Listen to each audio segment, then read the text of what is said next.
Hello प्यारे बच्चों आज हम लोग पढ़ने वाले हैं अल्फाबेट वर्णमाला।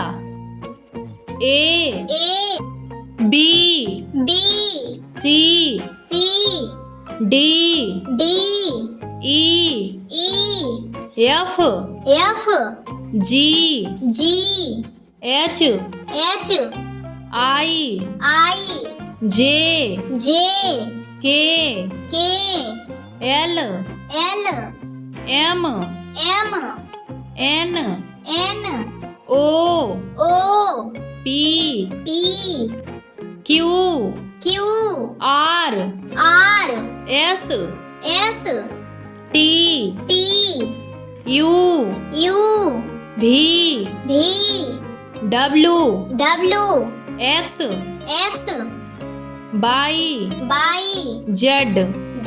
तो बताइए बच्चों वीडियो कैसी लगी। अगर वीडियो अच्छी लगी तो वीडियो को लाइक करें और चैनल पे नए हैं तो चैनल को सब्सक्राइब करें। बेल आइकन घंटी दबाना ना भूलें ताकि अगले वीडियो आप तक पहुंचे।